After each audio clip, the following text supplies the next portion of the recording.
Hello students, in today's class we are going to learn about Python recursive function. What is Python recursive functions? What is recursive function or recursion? When a function call itself is known as the recursion, that is a function is calling itself again and again is called as a recursion.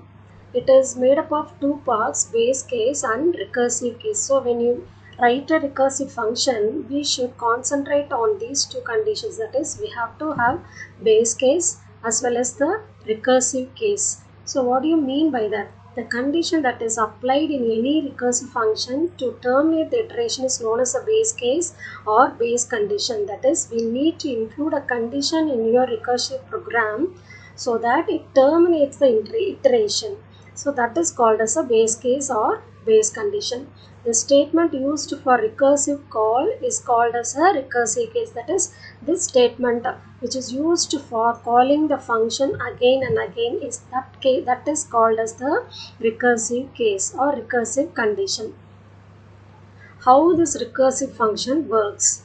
A base condition is must in recursive function, otherwise it will continue to execute like an infinite loop. Okay, so we need to have base condition in the recursive function, otherwise if you don't include that base condition, then what happens? Then it will be continuing as an infinite loop. So recursive function is also similar to looping statement only.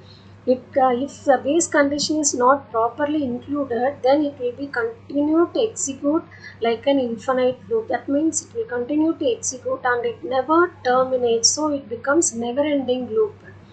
If the base condition is met, then the program gives meaningful output and exits. If you include the base condition, then if the condition is satisfied, means then automatically it exits the program and you will get the output.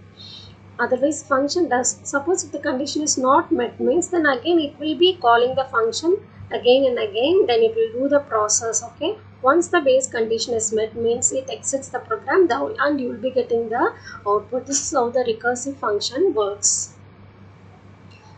Let us see the example for recursive function.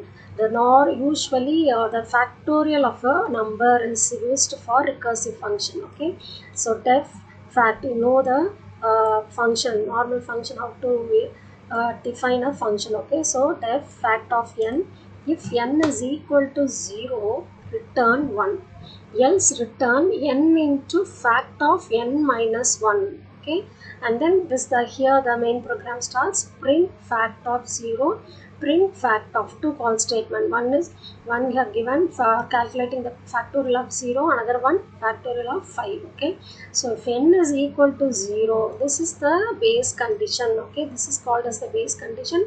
When this condition is met, means then automatically it terminates the loop. That means it comes out of the recursive function and you will get the output. Okay, else otherwise it will be, this is called as the recursive function, n into recursive call. Okay, so n into fact of n minus 1, so it's calling the factorial function again. Okay, so let us see the execution of this program. Already I have typed the program. We'll execute this. So the output is 1 and 24 because I have given two call statement. So we are getting the output as for factorial of 0, 1 and factorial of 4, it is 24. Now I will explain how you got that output. Okay, so generally when you have n factorial, means the formula for doing that n factorial is given as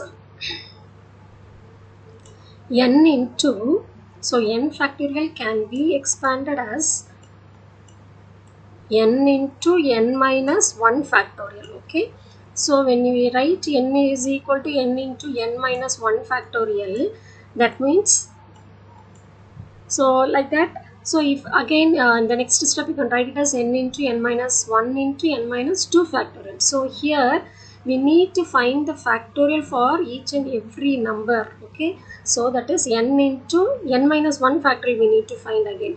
So if I want to find n minus 1 factorial, again I have to find n minus 1 into n minus 2, like that it goes on till 1. Okay, so we need to find the factorial. So recursion is happening here, so we need to do this by using the recursive function. So we need to call the factorial function again and again. So we are using the recursive function for doing that factorial. Okay, so for example, if I am giving the value of n as 4, okay, let us assume we are giving the value as 4. Okay, so first I am giving the first call statement fact of 0. Okay, so it is going and checking n is equal to that 0 will be assigned to pass to n. So n value is 0. So n equal to 0, it is checking, it is true, so it will return 1.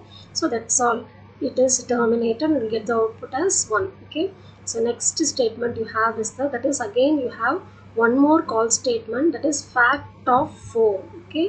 So now when this fact of 4 is executed, that is this statement, when this fact of 4 is executed, then it will go to this 4 is assigned to n. Now it is checking n is equal to 0. Okay, so it is not so. So it will go to the else statement. So in else statement you have return n into fact of n minus 1. So you will be getting 4 into n minus 1 means 3. Okay, so n minus 1 3 means that is you have to call the factorial function again. Okay, so it is going again and this the value 3 is assigned to n and it is checking n is equal to 0. This time also it is false, so it will come to else part. Again in else part, so this 3 factorial, when it is 3 factorial means it is given like this, n into fact of n minus 1. So you will be getting 3 into 2 factorial. Okay, so 3 into 2 factorial. For each call it won't return the output. Okay, so it is calling that function again. So now the value of n becomes 2. So that is assigned to, that is checked here. So n is equal to 0, that condition also false, so it will come here. So this 2 factorial, now it will be calling the function again. So you will be getting 2 into n minus 1, that is 2 minus 1, you will be having 1 factorial. Okay, so again I need to call this factorial because 1 factorial. So it is going and checking again. So here it is checking again. So n is equal to 0. This time also the condition fails, so it will go to the else part.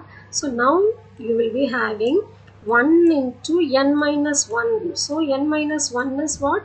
0. Okay, so 0 factorial.